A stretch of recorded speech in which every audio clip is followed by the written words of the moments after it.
Reggie Miller, Hall of Famer, Turner's sports NBA analyst, had the Warriors, Pelicans, and now he's got the Clippers at the T-Wolves. That'll be tomorrow night, 9:30 Eastern on TNT. Let's start with the news. Frank Vogel's future with the Lakers. Reportedly, he will be fired today. Reg, your thoughts? First of all, I'm not surprised, but let me just say this. It is absolutely embarrassing and Bush League what the Lakers have done to Frank Vogel.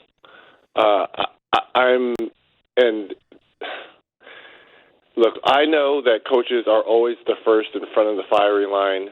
The coaches are always the first to go. But what they did to this man by really attacking his character, his coaching resume, all behind closed doors, where there's other people that should be held at a higher standard for putting this crappy roster together, like Rob Pelinka and Jeannie Buss, and even LeBron James to a certain degree, to throw Russell Westbrook and Frank Vogel as they're the only issues that was wrong with the Lakers this season is absolutely embarrassing. It's embarrassing, and it's not right. It's not right. Again, coaches come and go, and did Frank Vogel have his flaws? Sure. Was sometimes his falling in love and out of favor with certain players? Yes, I get it. But let's remember one thing.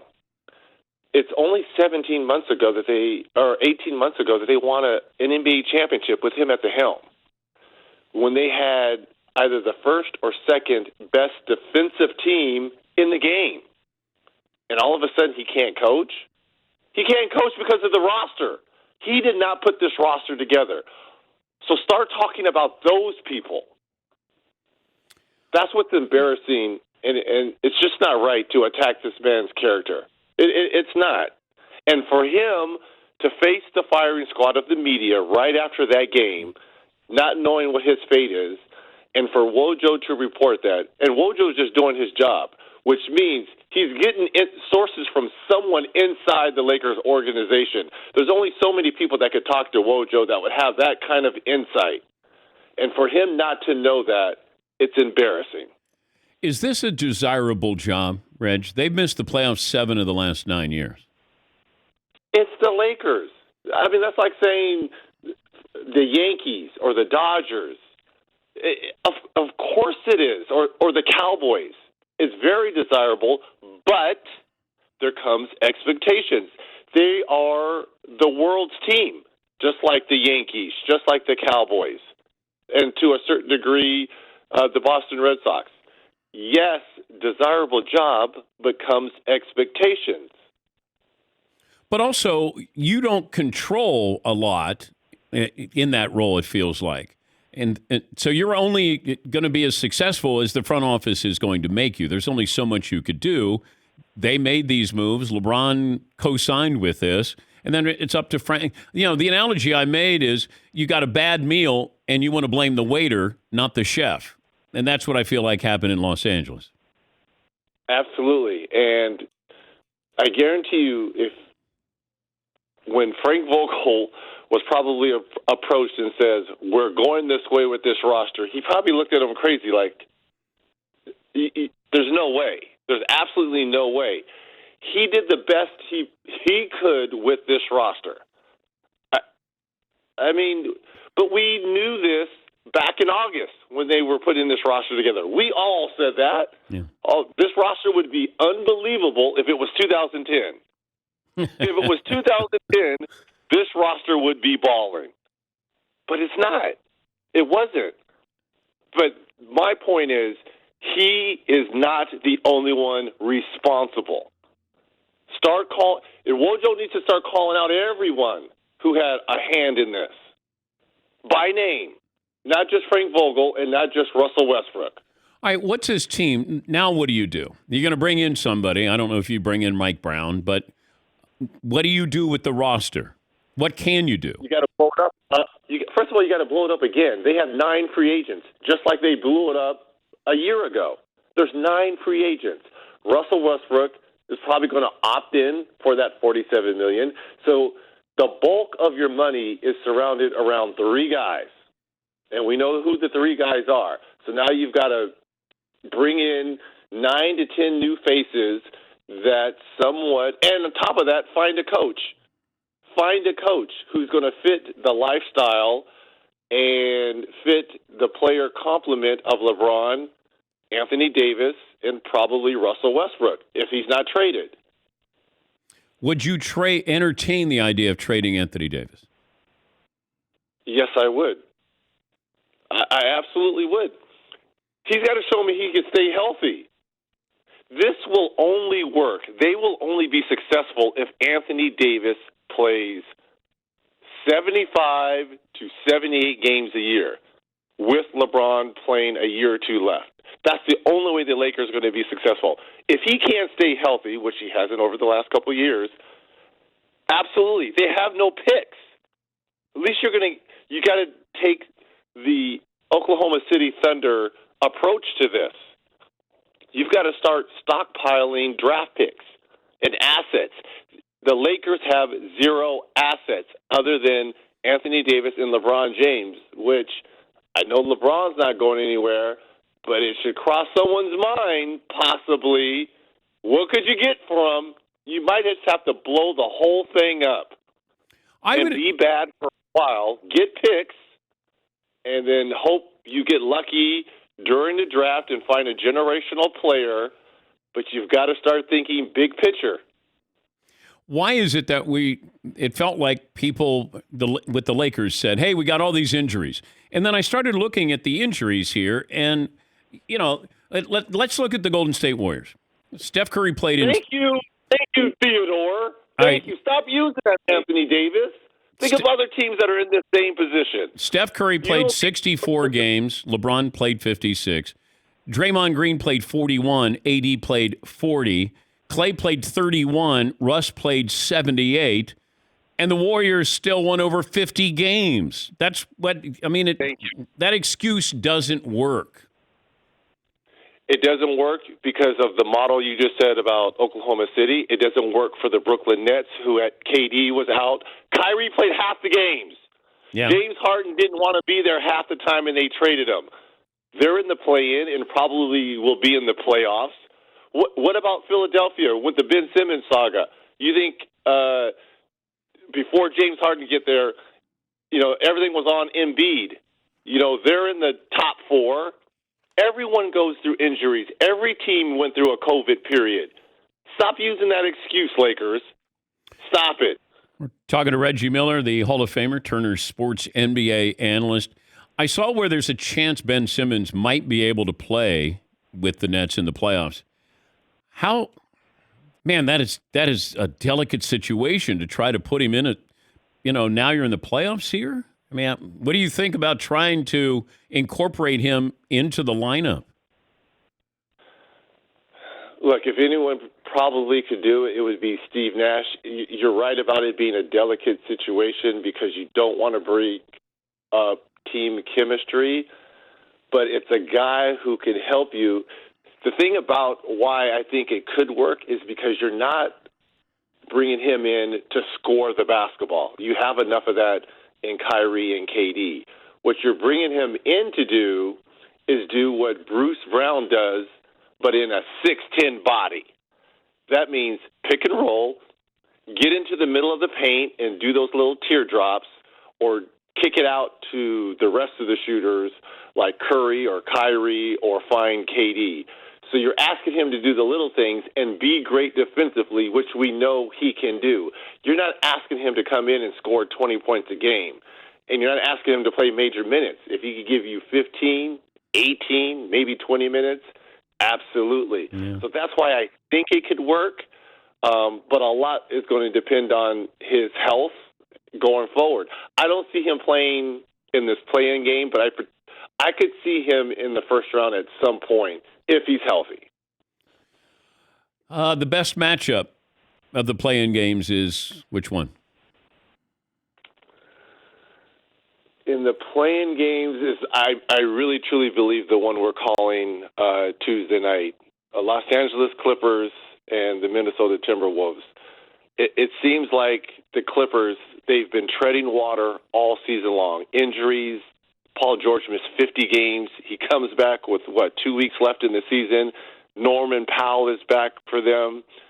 And Coach Lou, he always finds a way to get the most out of his team. And, you're talking about the Lakers and injuries.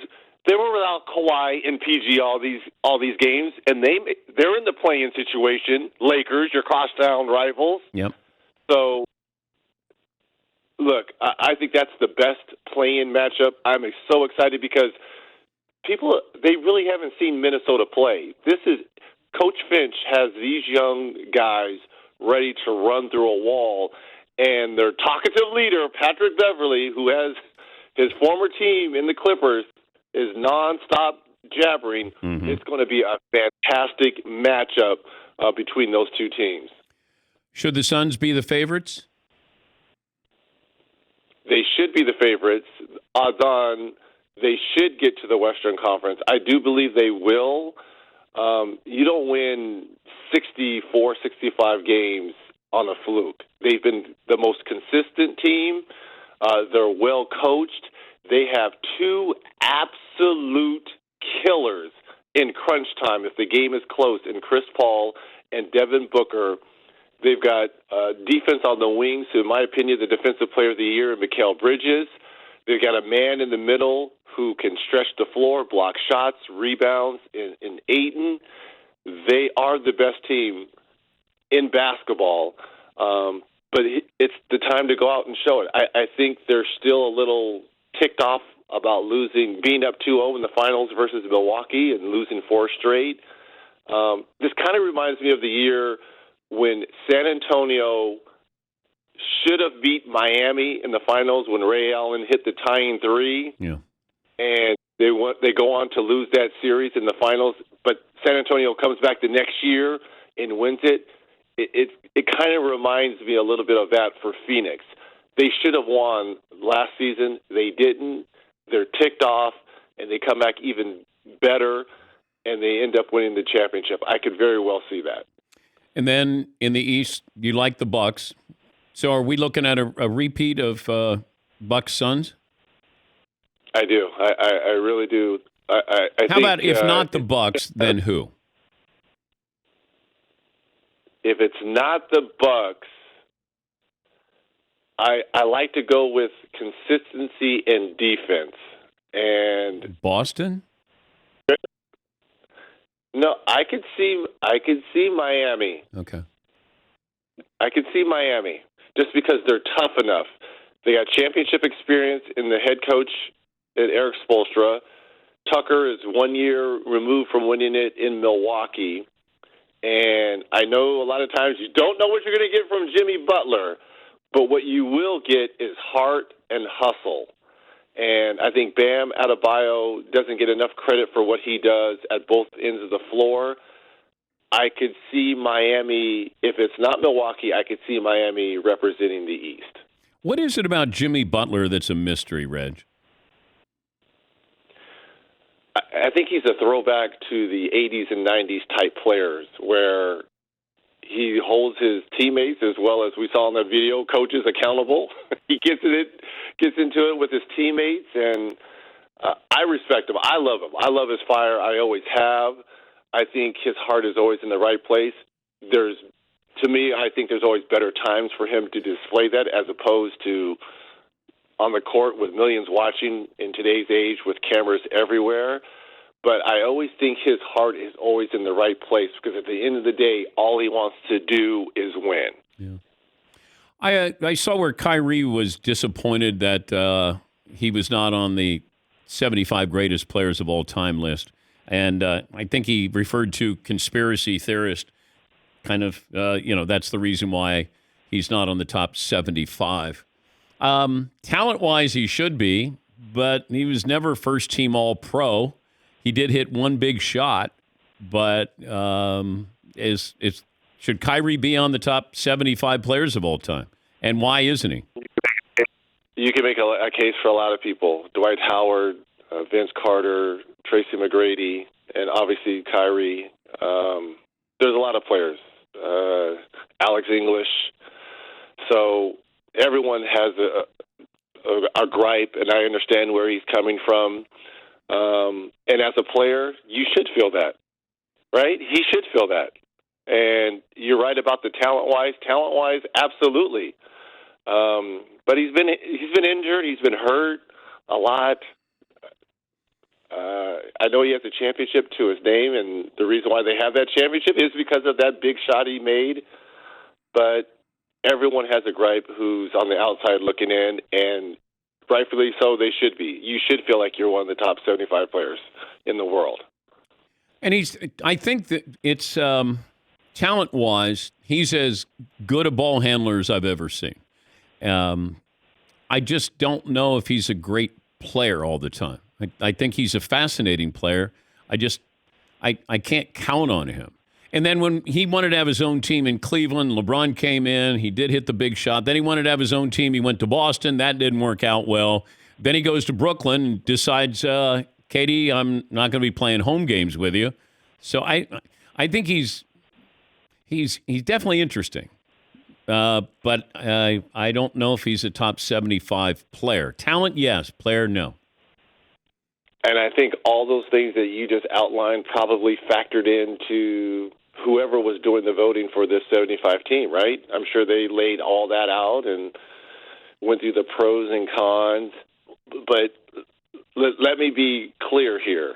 Uncle Drew, in terms of talent, ball handling, shot making, and artistry, he's box office. Wait, were you in the van with him when he got traded?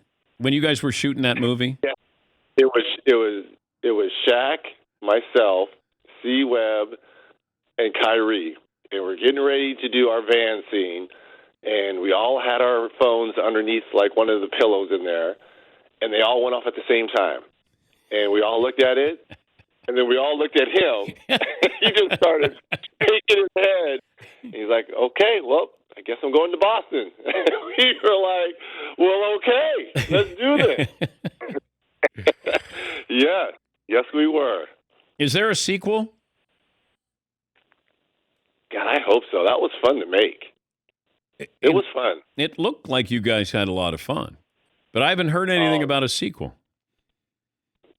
Well, maybe it was fun to make, but one thing I will not miss is 5 hours of makeup every single day. That I will not miss. Because what you normally have on a normal day is 4 hours of makeup, right? Well, normally for games, it's about 3.5 when I'm in the chair ready to call games. 3.5. Get it right. All right. Reg will be on the call. The Clippers and the Timberwolves. Any chance Kawhi Leonard plays if the Clippers advance? I think he possibly could come back, but they would have to advance, in my opinion, to the conference finals. Oh, okay. If we want to see Kawhi. And Zion, you're there in New Orleans. Is there any possibility if the Pelicans happen to advance that Zion will play? His stepdad says he wants to see him play this season. Well, this season for them, they have a game Wednesday versus the Spurs. I don't see it, but if they get into the first round, I would not be surprised. All right, Reg. They find a way to make it. Safe travels. Great to talk to you. We'll talk to you next week. Appreciate it, Theodore. Love you, Danette. That's Reggie Aloysius Miller.